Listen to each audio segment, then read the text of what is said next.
नमस्कार दोस्तों, मैं आप सब लोग के सामने गिरजेश कुमार तिवारी इंजीनियरिंग मैकेनिक्स का अगला टॉपिक आगे लेकर आए हुए हैं। आपको हमने इंजीनियरिंग मैकेनिक्स का पिछले लेक्चर में पूरा आउटलाइन दिखाया कि कैसे कैसे क्या क्या पढ़ना है, किसका वेटेज क्या होगा, किसमें कौन से टर्म्स आपको ज़्यादा पढ़ने हैं, ज़्यादा ध्यान देने हैं। तो उसको आपको हमने पिछले लेक्चर में बताया। स्टार्ट किए थे, फोर्स सिस्टम पूरा हो चुका था, फोर्स रिप्रेजेंटेशन से हमें आगे बढ़ना था। ठीक है, कुछ थियरीज हम अभी बची हुई है जो हम आपको अभी कराएंगे और फिर उससे आगे आज ही के लेक्चर में लगभग 10, 15, 20 न्यूमेरिकल भी होंगे। तो आप सब लोग, अगर हम 15, 20 न्यूमेरिकल करा रहे हैं तो आप सब लोग भी 100, 150 न्यूमेरिकल करें।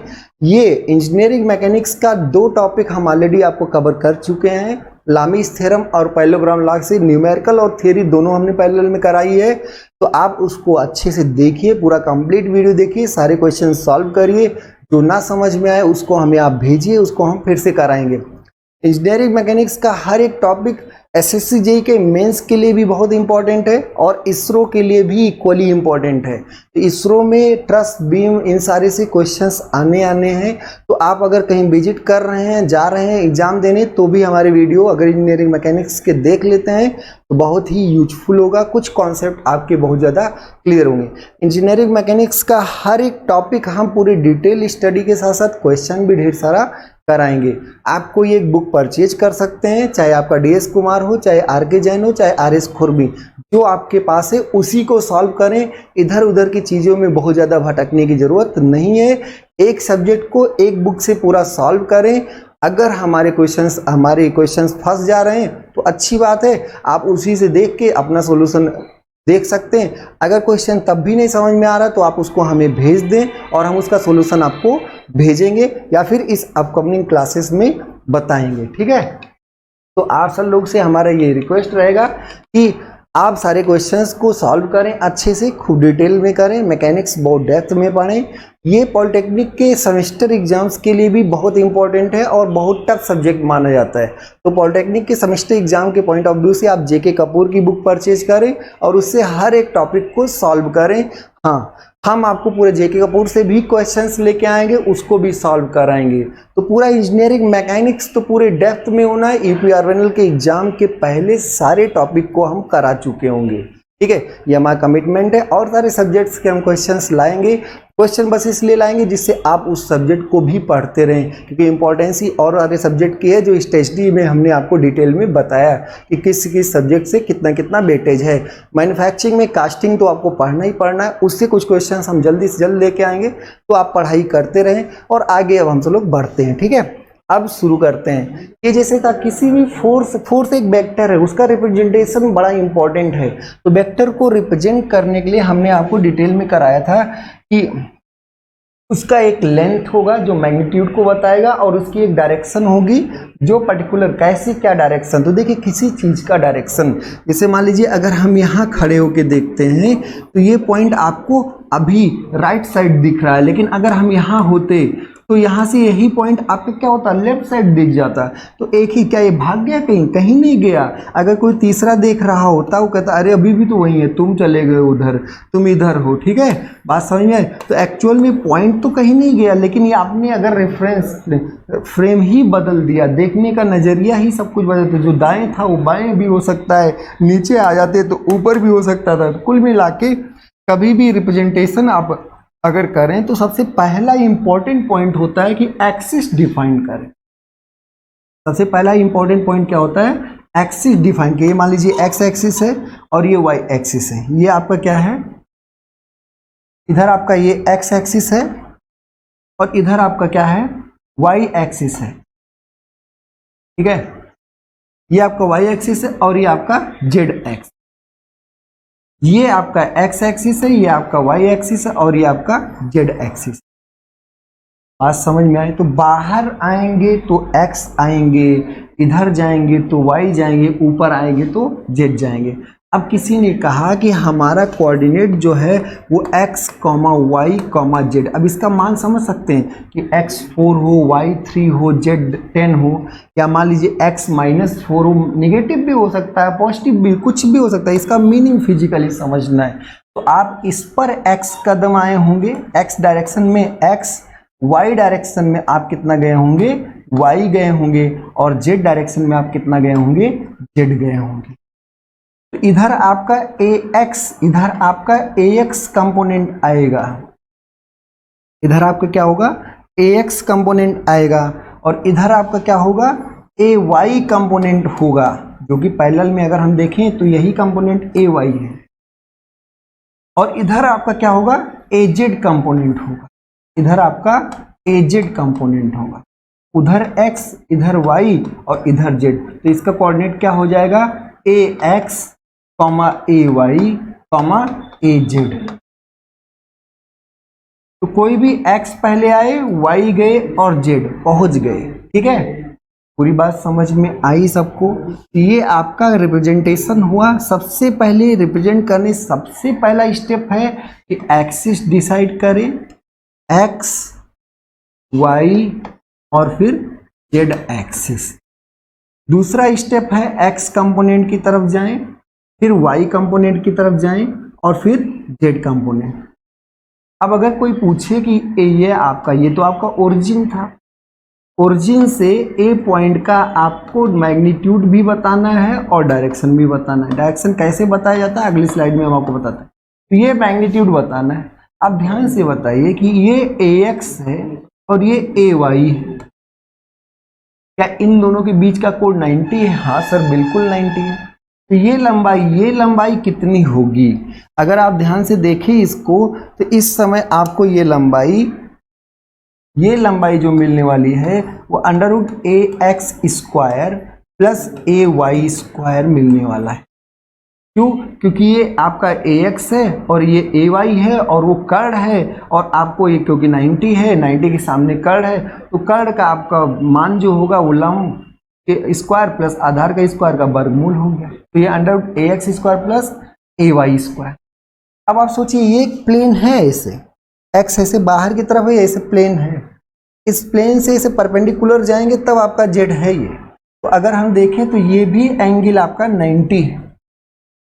ये ऐसा प्लेन है और ऐसे z गया है, तो ये ऐसा प्लेन, तो ये 90 अगर है और ये भुजा आपको पता है, ये भुजा कितना है, √ax² प्लस ay², और ये कितना है, ये आपका क्या है, az है, ये आपका क्या है, az है। तो ये आपको मालूम है, ये आपको, और ये क्या है 90, ये लंबाई आपको मालूम है √ax² प्लस ay², और ये आपका क्या है az, ये लंबाई, और यहाँ a है और ये o है।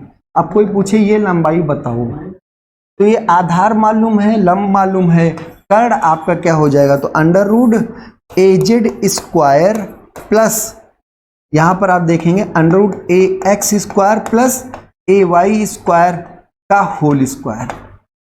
तब ये आपका मैग्नीट्यूड जो आएगा, √ आएगा ax² plus ay² plus az²।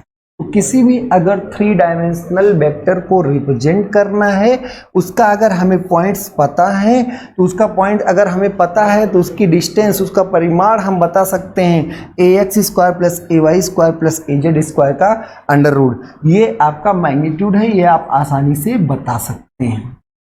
बात समझ में आई सब लोग को? तो पहले किसी भी वेक्टर को, ये आपका मान लीजिए ये x है, ay है और az है, आपने ax इधर आए, ay इधर गए और az ऐसे, ये आपका मैग्नीट्यूड हो गया।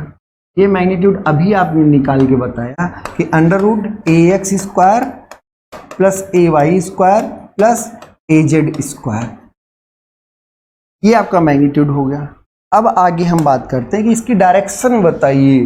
तो डायरेक्शन, ये कुछ अल्फा से कुछ कोण बनाएगा, ये कुछ y एक्सिस से भी कोण बनाएगा और कुछ z एक्सिस से भी कोण बनाएगा।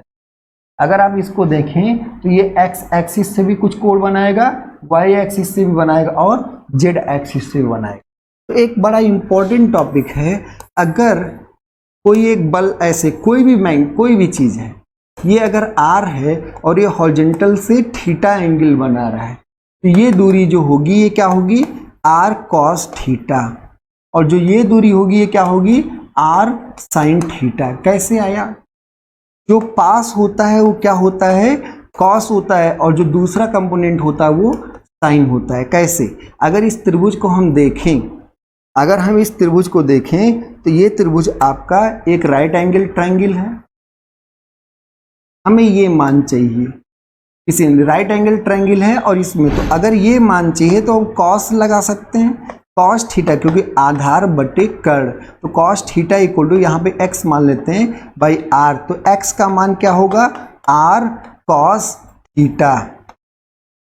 ऐसे अगर इसको हम y मान लें तो यहाँ से आएगा sine theta equal to Y by R, theta के सामने लम बटे कर्ण, तो यहाँ से आपका जो आएगा y इक्वल टू आएगा r साइन थीटा। बात समझ में आई? तो अगर कोई बल है जो किसी एक्सिस से थीटा डिग्री, थीटा 20, 30, 30, 60 कुछ भी दिया हुआ है, तो जो पास का कंपोनेंट होगा वो कॉस होगा और जो दूर का कंपोनेंट होगा वो साइन होगा।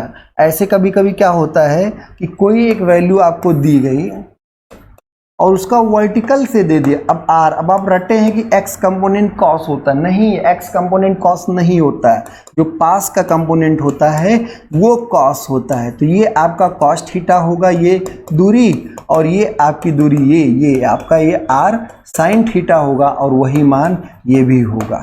तो जो पास वाला होता है वो कंपोनेंट कॉस कंपोनेंट होता है, जो दूर वाला दूसरा कंपोनेंट होता है वो साइन कंपोनेंट होता है। तो इसको ध्यान से आप देख लीजिए, ऐसा नहीं, कभी एंगल आपको वर्टिकल से दे सकता है, कभी आपका हॉरिजॉन्टल से, ऐसे कोई है तो इस डायरेक्शन में कोई पूछ ले, तिरछी डायरेक्शन में भी पूछ सकता है, बशर्ते वो आपका रेजुलेशन का पार्ट बताएंगे आपको, अगला वो भी पार्ट होगा कंपोनेंट एंड रेजुलेशन।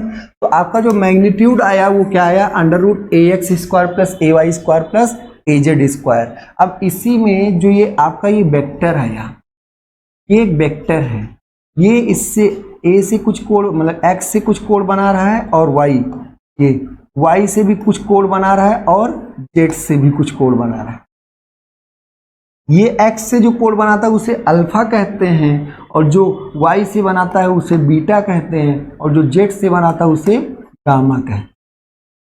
जो आपका x से कोई भी वेक्टर है जो आपका 3 डायमेंशन में आपने रिप्रेजेंट किया किसी भी वेक्टर को, ये x और ये y और ये z, तो कोई भी वेक्टर जब आपने रिप्रेजेंट किया, मान लीजिए ऐसे तिरछा, तो ये जो x से कोण बनाएगा वो अल्फा कहलाएगा, जो z से बनाएगा वो गामा कहलाएगा, और जो y से बनेगा वो बीटा कहलाएगा, अल्फा बीटा गामा। अब ध्यान दीजिए, तो इसमें जो कॉस अल्फा होता है, जो आपका कॉस अल्फा होता है वो ax बाई a होता है।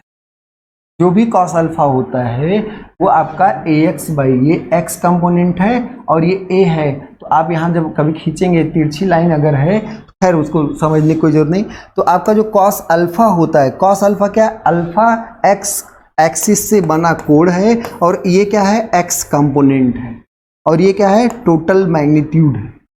तो ये इसका मान अगर पूछा है तो इसका मान है √ax² plus ay² plus az²। ऐसे अगर कॉस बीटा पूछा जाए तो कॉस बीटा होता है ay बाई a। ऐसे कॉस गामा जो होता है वो क्या होता है? az by a। ध्यान से सब कुछ समझ में आ रहा है आपको? ठीक है। The magnitude of a is equal to the positive square root the sum of square of the component. तो अगर इसका कंपोनेंट ax ay और z है तो उसके स्क्वायर का सम का under root, square root of sum मतलब योगफल of the square of the component के स्क्वायर का जो एडिशन होगा उसका स्क्वायर रूट क्या कहलाएगा? मैग्नीट्यूड कहलाएगा। डायरेक्शन की बात करें, we will define the direction of A by coordinate direction angle. तो कोऑर्डिनेट डायरेक्शन एंगल से एंगल डिफाइन किया जाता है। अल्फा आपका कोऑर्डिनेट डायरेक्शन एंगल है, पर ये क्या है? एक्स के साथ। बीटा, अल्फा बीटा गामा जो है ये क्या है? कोऑर्डिनेट डायरेक्शन एंगल्स हैं। अल्फा किसके साथ? एक्स के साथ। बीटा किसके साथ? वाई के साथ। गामा किसके साथ? जेड के साथ। तो ऐसे measured between the tail of A and positive, कहाँ से नापे गए हैं? टेल ऑफ ए और पॉजिटिव एक्स एक्सिस, और ये क्या है? पॉजिटिव वाई एक्सिस, और ये पॉजिटिव जेड एक्सिस। ठीक है। तो कॉस अल्फा होता है ax by A, cos beta होता है ay बाई ए, और कॉस गामा जो होता है वो az बाई ए होता है, AZ बाई ए होता है, ध्यान रखिएगा। अगर कोई पूछे कि आप डायरेक्शन कोसाइंस बताइए तो यही मान है।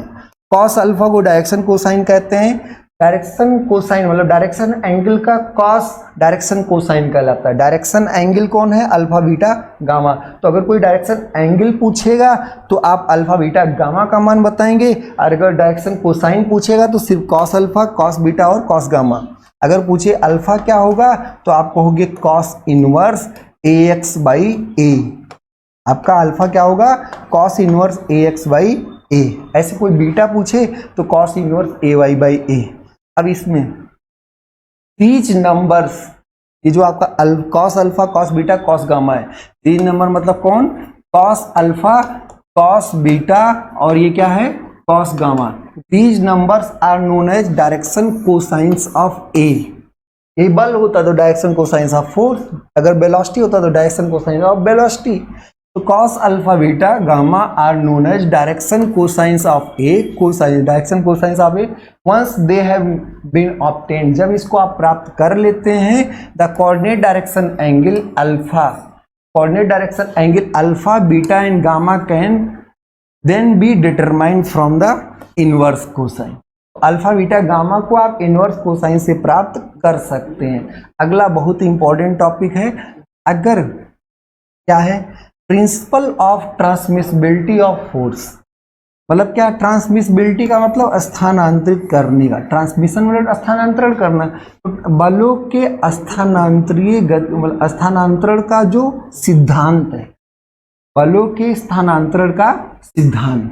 अब जैसे कोई एक रिजिड बॉडी है, ये कोई एक रिजिड बॉडी है और इसके सारे पॉइंट्स एक दूसरे से रिजिडली कनेक्ट है।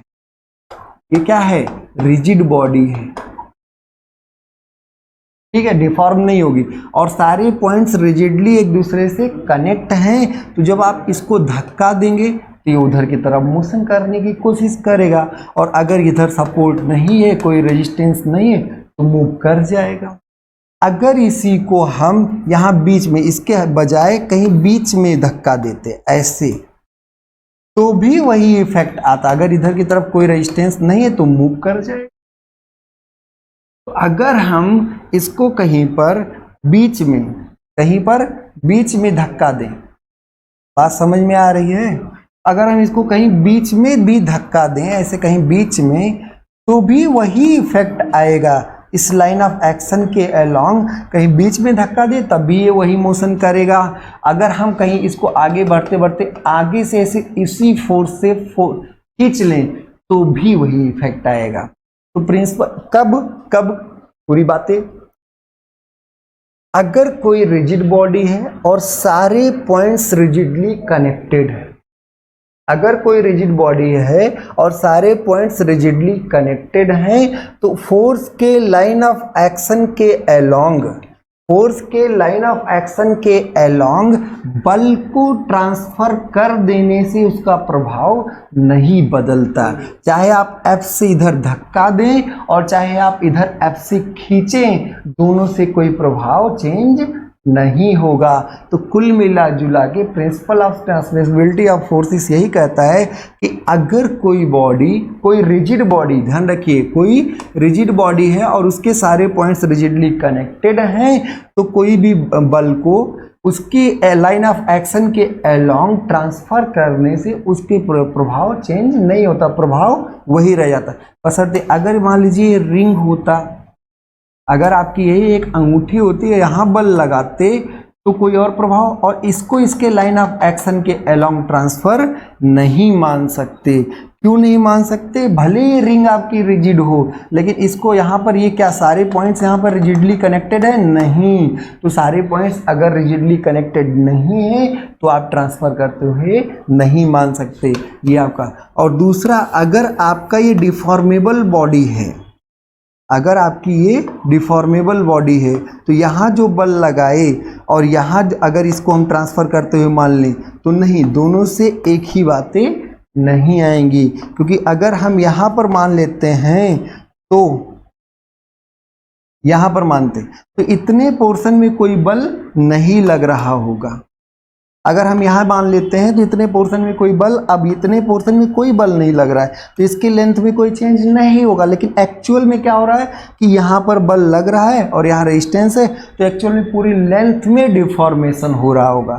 तो रिजिड बॉडी अगर नहीं है तो ट्रांसमिसिबिलिटी आपका फेल कर जाएगा, अगर आपका रिजिडली कनेक्टेड नहीं तो भी फेल कर जाए। तो इसको बहुत ध्यान से, if a force act any point of a rigid body, if a force कोई एक बल act at any point on a rigid body, किसी एक रिजिड बॉडी के पॉइंट पर लग रहा है, it may be considered to act any other point, किसी और पॉइंट पर इसको हम कंसिडर कर सकते हैं in its line of, at any other point in its line of action. कोई एक बल जो किसी एक रिजिड बॉडी पर लग रहा है उसको उसके लाइन ऑफ एक्शन के किसी और पॉइंट पर कंसीडर कर सकते हैं, प्रोवाइडेड दैट, बल्कि दिया गया हो, these points are rigidly connected with the body. तो रिजिड बॉडी भी होना चाहिए और सारे पॉइंट्स रिजिडली कनेक्टेड होना चाहिए, तब हम लाइन ऑफ एक्शन के अलॉन्ग किसी भी फोर्स को ट्रांसफर भी कर दें तो भी उसका कोई इफेक्ट नहीं होगा। ये इंपॉर्टेंट तब हो जाता है जैसे मान लीजिए इस पॉइंट के अमाउंट हमें मूवमेंट निकालना है और हमें ये डिस्टेंस मालूम है, ये नहीं मालूम एग्जैक्टली, तो उस सिचुएशन में हम इस फोर्स को इसके लाइन ऑफ एक्शन के अलॉन्ग ट्रांसफर करके और फिर मूवमेंट निकाल लेते हैं। बस तो इसका प्रभाव, अगर ये रिजिडली कनेक्टेड है तो प्रभाव वही सेम होगा, जो यहाँ पर लगे चाहे यहाँ लगे चाहे यहाँ लगे, यही आपका नियम है कि आप ट्रांसफर इसको कर सकते हैं। बात समझ में आ रही है? अगला हम सब लोग देखते हैं रिजल्टेंट फोर्स। तो रिजल्टेंट क्या है, परिणामी क्या है, परिणाम क्या है, इतना सब कुछ पढ़े तो परिणाम क्या निकला, सिलेक्शन अगर हो गया तो परिणामी हो गया।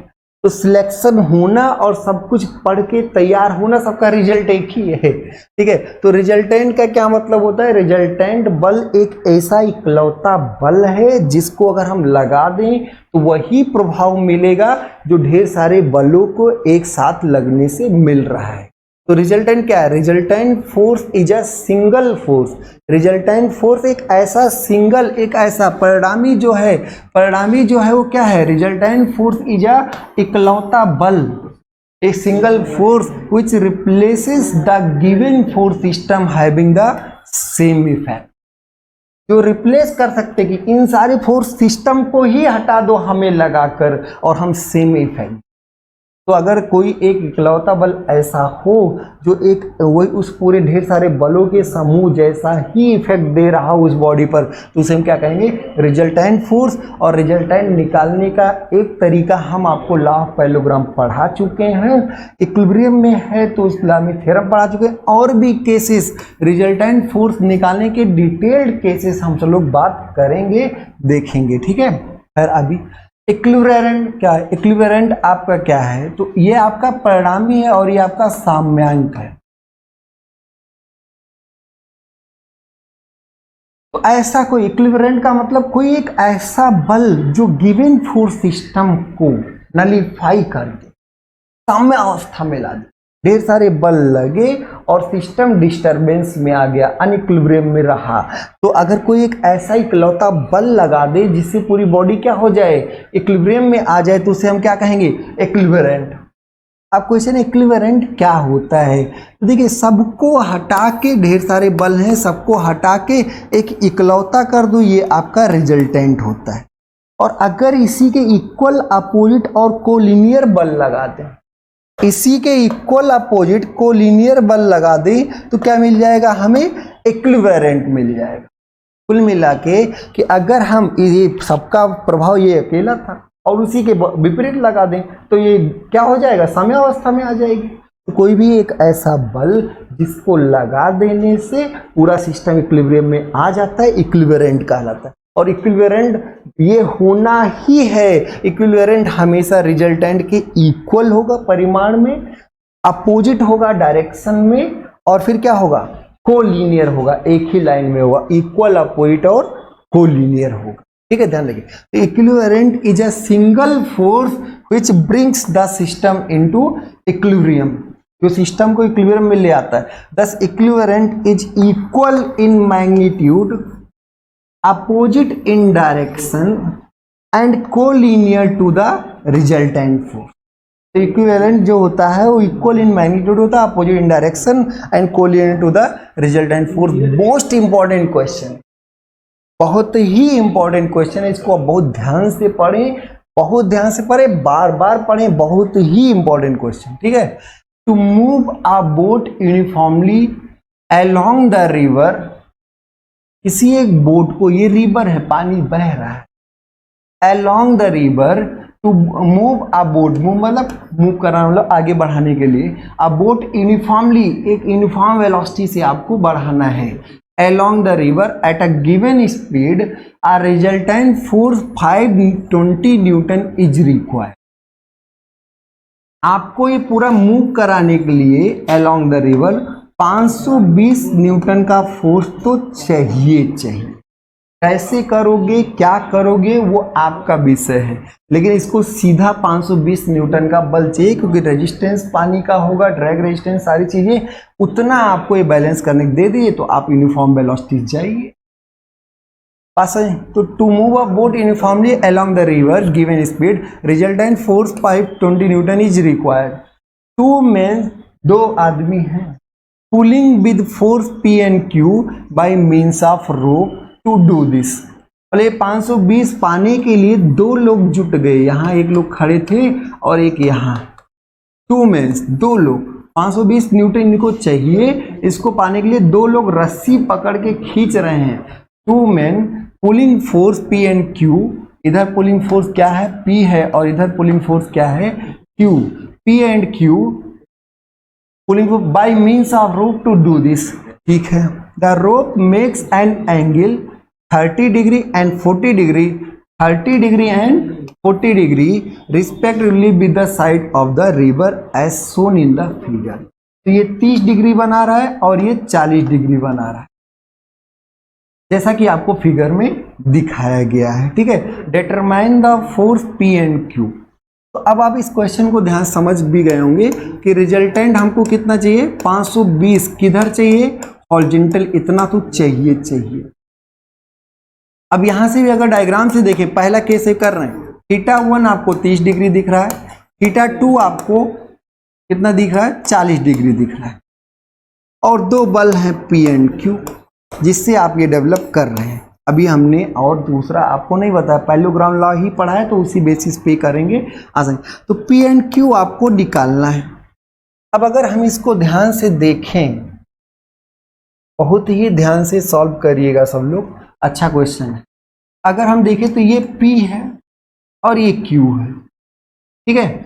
अगर ये P फोर्स है और हमें रिजल्टेंट 520 चाहिए, तो हम यहां से एक पैरेललोग्राम बना सकते हैं इसे। ये Q है, इतनी लंबाई क्या है, Q है, इतनी लंबाई क्या है, P है, इन दोनों का रिजल्टेंट कितना है, ये है, और ये एंगल आपको पता है, सब मालूम है। देखिए क्या मालूम है, क्या निकालना है। अच्छा, अगर ये P है तो ये भी P होगा, अगर ये P है, ध्यान से देखिएगा, तो ये भी आपका ऐसे, ये Q है और ये आपका क्या है, P है, और इन दोनों का रिजल्टेंट क्या है, R है। यहां पे आप देखें तो ये एंगल क्या है, θ2। देखिए ये वाला एंगल आप बहुत ट्रायंगल ध्यान से देखें, तो ये आपका P है, ये Q है और ये θ2 है। अब आप ध्यान से दें, ये अगर θ1 है और ये दोनों समांतर ही हैं, एक दूसरे के रिप्लेस किए हैं, बस समांतर ही हैं, तो क्या अगर ये θ1 है तो ये एंगल भी θ1 होगा? क्या ये एंगल θ1 होगा? हाँ बिल्कुल, ये एंगल कितना होगा, θ1 होगा। अब ध्यान दीजिएगा, बहुत ध्यान, ये दोनों पैरेलल हैं और ये दोनों एक दूसरे के एकांतर कोण है, तो ये θ1। तो बाकी बचा ये कोण कितना होगा, बाकी बचा ये कोण कितना होगा, 180 माइनस θ1 प्लस θ2। क्या R मालूम है? हाँ सर, 520 न्यूटन मालूम है। क्या θ1 θ2 मालूम है? हाँ, θ1 θ2 मालूम है। तो क्या P और Q निकाल लोगे? तो कहा कि कुछ नहीं सर, ये तो आपका क्या है, साइन रूल लगा दीजिए, त्रिभुज है तो साइन रूल लगा दीजिए, साइन रूल। साइन रूल लगाने पर आपको पता चल जाएगा कि r अपान इसके सामने का कोड, तो साइन क्या होगा 180 माइनस θ1 प्लस θ2। ये समझ में आया कैसे आया? अरे भाई ये θ2 है, ये θ1 है, तो आपका बचा कोड 180 कुल मिला के होता है, तो आपका ये बचा कोड 180 माइनस θ1 प्लस। ऐसे अगर कोई पूछे P तो ये होगा P अपान साइन θ2, P के सामने ये है। ऐसे अगर कोई पूछे Q तो Q अपान साइन θ1। ये आपका जब आपको कभी फोर्सेस का वियोजन पढ़ाएंगे, बलों का वियोजन, resolution of forces and component of forces, तो कंपोनेंट ऑफ फोर्सेस में आपको ये कराएंगे P upon sine θ2, Q upon sine θ1 और R upon sine 180 minus θ1 plus θ2। अब यहाँ से अगर हम देखें तो बहुत ध्यान से अगर इसको हम सॉल्व करें तो यहाँ से आएगा P इक्वल टू आएगा R मालूम, बिल्कुल मालूम, sine 180 minus theta equal to theta, तो ये हो जाएगा साइन θ1 प्लस θ2, और यहाँ बगल में कौन आएगा साइन θ2, ये P का मान हो। और Q का मान अगर आप देखें तो ये होगा R upon sine θ1 plus θ2, R upon sine θ1 plus θ2, और ये आएगा क्या साइन θ1। पूरी बात समझ में आई? क्या R मालूम है? हाँ, 520 न्यूटन मालूम है। θ1 प्लस θ2, तो θ1 30 है, θ2 40 है, और θ2 क्या है 40 है, तो P निकल जाएगा, Q निकल जाएगा। घर पर सॉल्व करें, सब लोग नोट कर लें कैसे क्या किया गया। फिर से हमें 520 न्यूटन चाहिए था, दो लोग पकड़ के रस्सी खींचने लगे और 520 चाहिए था। एक θ1 और θ2 कोण बना रहे हैं, हमने एक क्या बना दिया समांतर चतुर्भुज कि P और Q का परिणामी R आना चाहिए। तो अगर ये Q है, ये P है, तो इस ट्रायंगल को यहाँ जूम करके देखा, ये θ2 है, ये अगर θ1 है तो ये θ1 होगा ही होगा, और ये 180 माइनस θ1 प्लस θ2 आ गया। और फिर यहाँ से P का मान, फिर आप साइन रूल लगा दिए, तो R अपान सामने का कोड, सामने कोड है 180 माइनस θ1 प्लस θ2, ऐसे P अपान साइन θ2 और Q अपान साइन θ1। पूरी बात समझ में? तो जब आप इन दोनों को लेंगे तो P साइन θ2 इधर आ जाएगा, तो P इक्वल टू आएगा R upon sine 180 minus theta sine theta आएगा, तो साइन θ1 प्लस θ2 साइन θ2, ऐसे Q इक्वल टू ये आ गया। तो आप सब लोग शायद नोट कर लिए होंगे। अब हम इसको आगे बढ़ते हैं, ठीक है।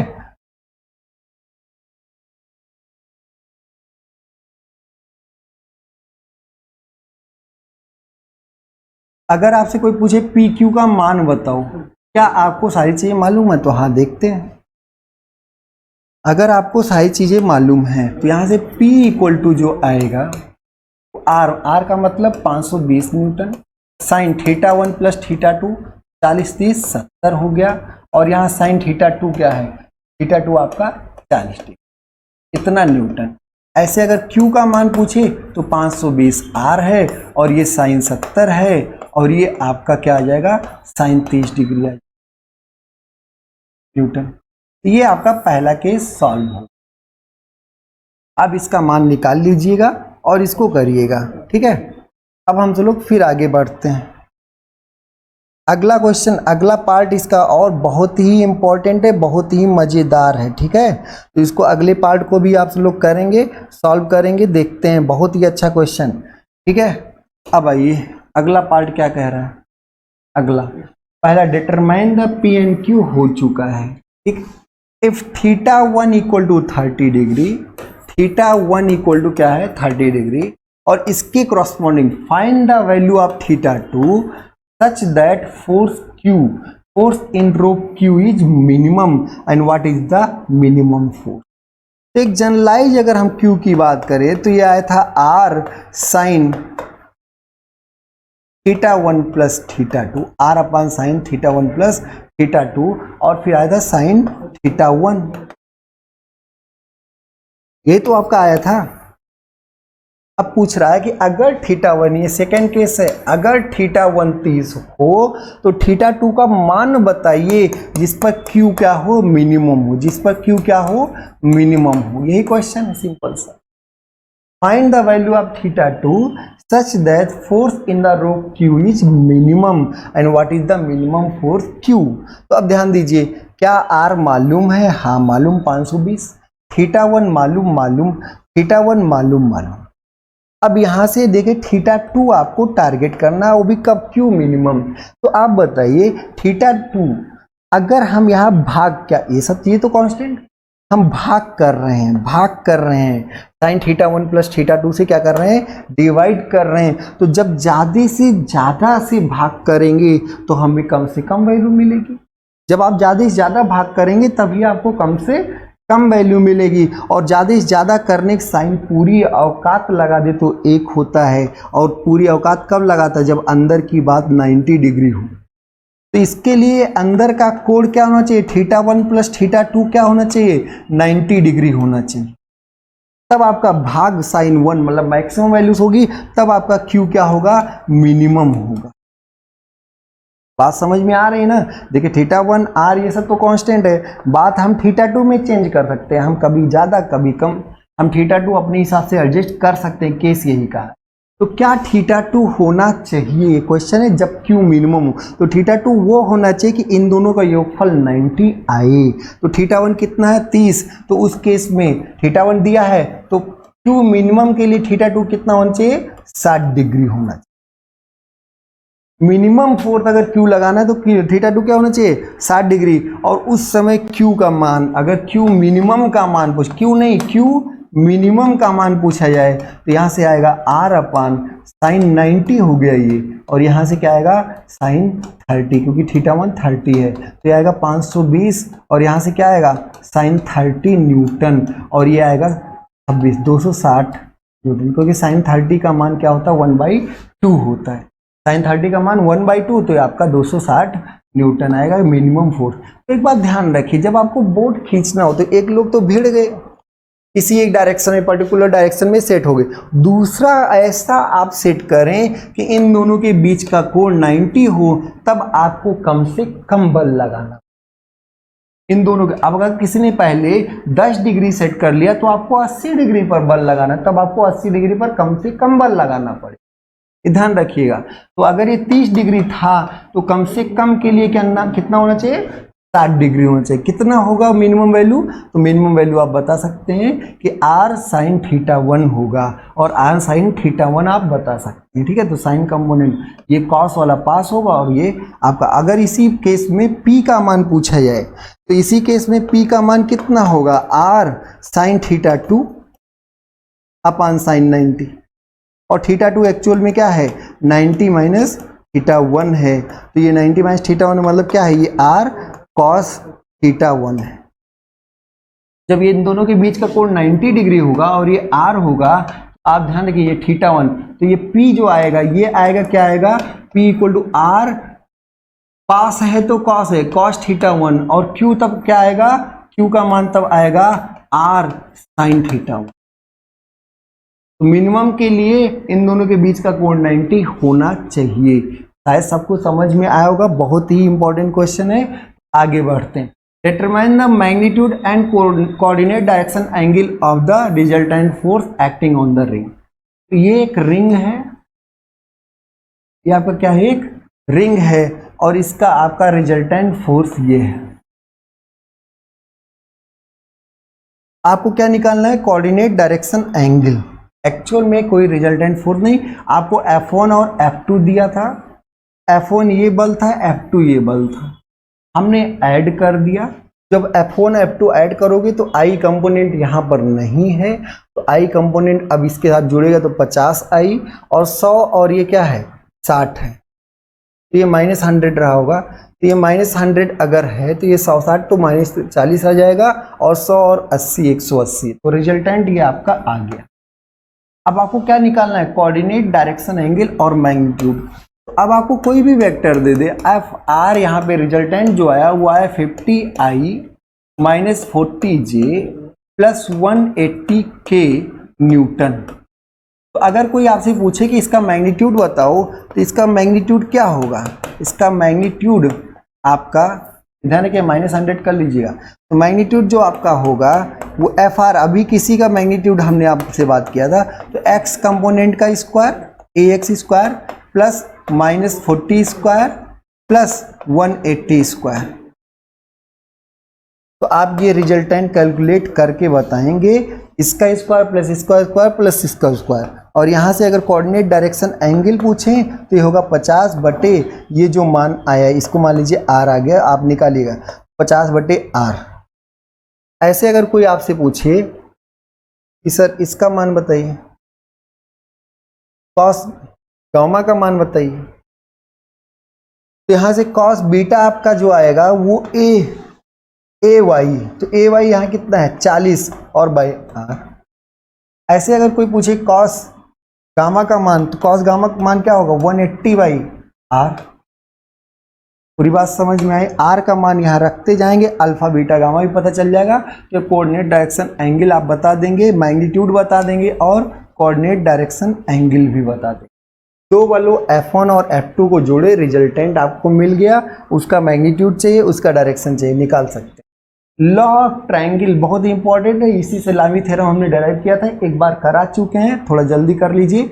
इफ थ्री फोर्सेस तीन बल के लिए लॉ ऑफ ट्रायंगल है, acting at a point B represented in magnitude and direction by sides of triangle. तो अगर तीन बल हैं, एक F1 है और एक कोई F2 है और एक कोई आपका क्या है F3 है, तीन बल, three forces acting at a point, किसी एक पॉइंट पर लग रहे हैं, किसी एक पॉइंट पर ही ये तीनों बल लग रहे हैं, कैन बी रिप्रेजेंटेड। तो अगर हम इसको इधर हम करते हैं थोड़ा, अगर तीन बल है एक ही पॉइंट पर लग रहे हैं, ठीक है, और ये त्रिभुज के तीन साइड से रिप्रेजेंट किए जाते, can be represented in magnitude and direction. तो direction by sides of triangle, तो ये मान लीजिए F1 हो, ये आपका F2 हो और ये आपका F3 हो।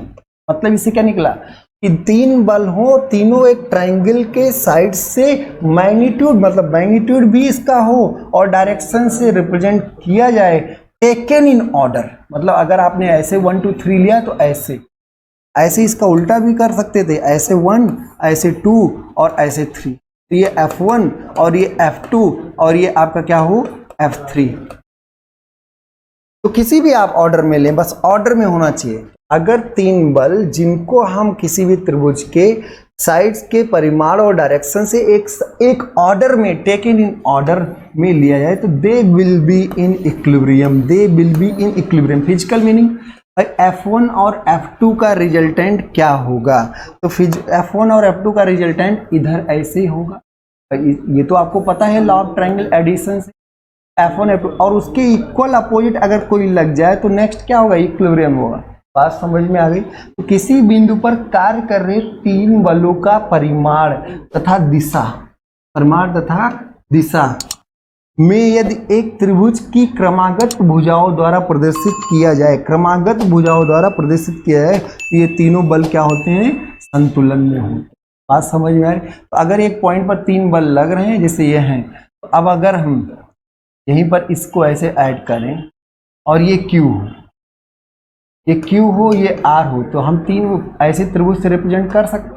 तो PQ का रिजल्टेंट तो इधर आएगा, लेकिन उसका उल्टा अगर मतलब P और R का रिजल्टेंट इधर आएगा, लेकिन उसका उल्टा Q है, तो नेट अगर साइकिल में रिप्रेजेंट किए हैं तो नेट इक्विलिब्रियम में होता है। ठीक है। A force while acting on a body में, कोई एक बल जब किसी एक बॉडी पर लग रहा है, में क्या कर सकता है, चेंज इट्स मोशन। हाँ भाई कर सकता। Balance the forces already acting on it, जो ढेर सारे बल लग रहे हैं, जैसे मान लीजिए ऐसे ऐसे लोड लग रहा है, रिएक्शन एक आके इसको बैलेंस कर सकता है, रिएक्शन बैलेंस कर सकता है।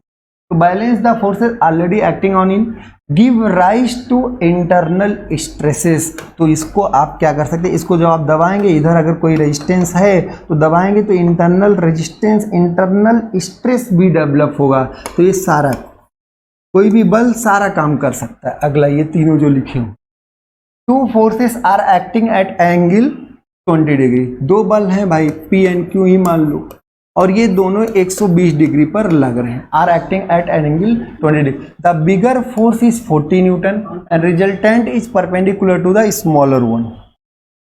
कोई ऐसे बल है और ये आपका बिगर फोर्स, ये रिजल्टेंट,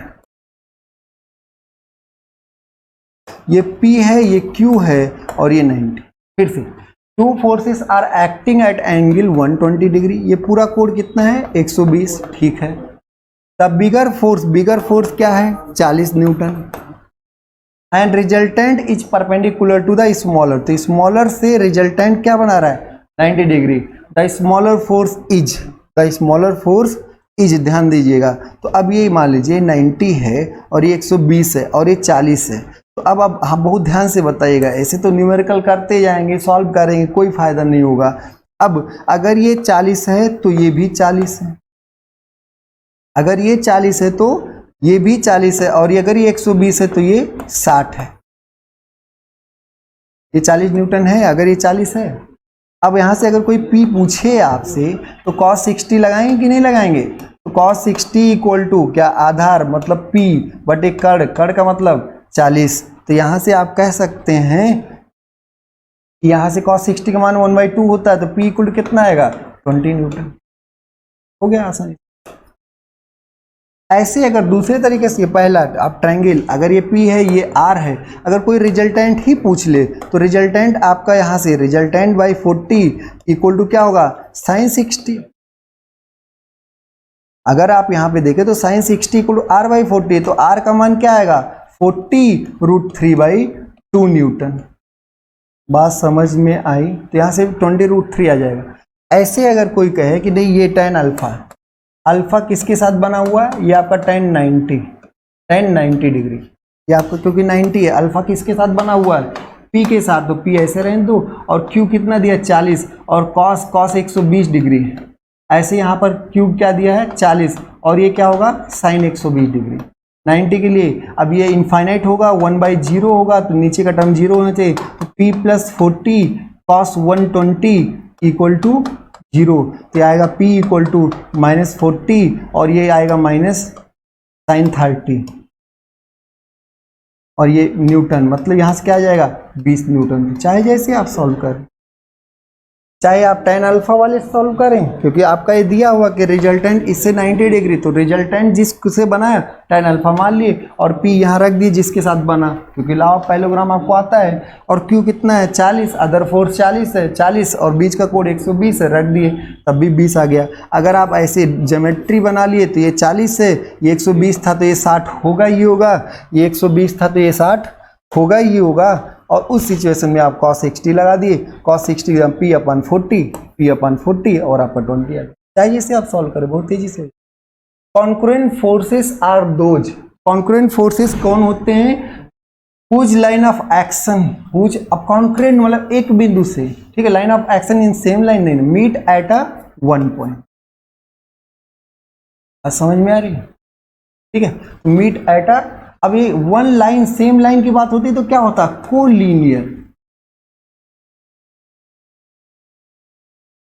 कोलीनियर की बात होती है। अगर ये meet on the same plane तो कोप्लेनर होता है।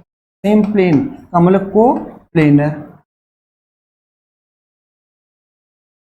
बात समझ में आई। तो मीट है इधर नहीं, ये आपका कॉन्करेंट पूछा गया। The forces which meet at one point मतलब कॉन्करेंट, ठीक है, and their line of action also lie on the same plane, तो क्या होगा कॉन्करेंट कोप्लेनर फोर्सेस। कोप्लेनर ठीक है, कॉन्करेंट फोर्स सिस्टम सही होगा, coplanar concurrent force system.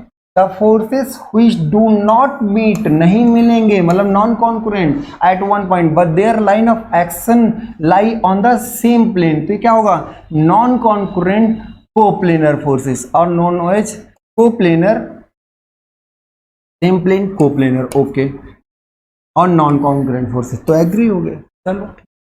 The forces which do not meet at one point, do not meet at one point मतलब non concurrent, ठीक है, and their line of action do not lie on the same plane, तो क्या होगा non coplanar.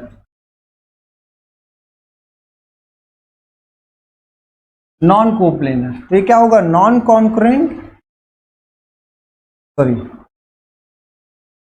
The forces we do not meet at one point non concurrent, their line of action do not lie, तो non coplanar. यहाँ से answer कौन सा हो, कोप्लेन कौन, गलत, कोप्लेन नहीं, नॉन कोप्लेनर नॉन कौन, तो इसमें नन ऑफ दीज होगा। यहाँ पे अगर नॉन लिखा होता, नॉन कॉन्करेंट नॉन कोप्लेनर, तो सही होता। If three coplanar forces acting at a point are in equilibrium, three coplanar forces acting at a point are in equilibrium, then each force is proportional to the sine of the angle between other two। तो तीन forces हैं, अगर ये equilibrium में हैं और एक point पर हैं, तो ये साइन आपका एक ट्रायंगल फॉर्म जरूर करेंगे और साइन रूल का साइन के प्रोपोर्शनल होगी। यही तो लामी थ्योरम, यही तो आपका क्या है, लामी थ्योरम, तो आपका सही होगा। If three forces acting at a point are represented in the magnitude and direction by the three sides of the triangle, तीन बल हैं जिनको मैग्नीट्यूड और डायरेक्शन से, ये P और ये Q और ये R, PQR taken in order, taken in order, ये नहीं कि PQ और R उल्टा बना दे, P ऐसे Q बनाए और R इधर उल्टा बना दे, तो ये तो आपका डबल रिजल्टेंट हो जाएगा। नहीं नहीं, ये गलत, taken in order then the forces are in equilibrium सही है, फोर्सेस आर इन इक्विलिब्रियम, आर इसी के साइकिल में होना चाहिए, ऑर्डर में होना चाहिए। The forces whose line of action are parallel, line of action are parallel, मतलब ये पैरेलल हो गए, parallel to each other and act in the same direction, तो एक ही डायरेक्शन में हो, पैरेलल हो, तो क्या होंगे, लाइक पैरेलल फोर्सेस, लाइक कर रहे हैं एक दूसरे को। लाइक पैरेलल फोर्सेस में रिजल्टेंट जुड़ जाता है, रिजल्टेंट क्या होता है, ऐड हो जाता है, और अनलाइक में सबट्रैक्ट हो जाता है। इसलिए लाइक पैरेलल फोर्सेस के बीच में कोण कितना होता है, 0 डिग्री, अनलाइक पैरेलल फोर्सेस के बीच में कोण कितना होता है, 180 डिग्री। असल में आज के लिए इतना ही, अब फिर हम सब लोग आगे ढेर सारे क्वेश्चंस और लेके आएंगे, पहले थ्योरी कराएंगे फिर क्वेश्चंस कराएंगे, आप सब लोग भी सॉल्व करते रहें और हमारे चैनल को सब्सक्राइब करें और लोगों में शेयर करें, बहुत ही मज़ा आने वाला है। इंजीनियरिंग मैकेनिक्स के हर एक पहलुओं को हम सब लोग समझेंगे और ढेर सारे क्वेश्चन सॉल्व करेंगे। ठीक है, बहुत बहुत धन्यवाद।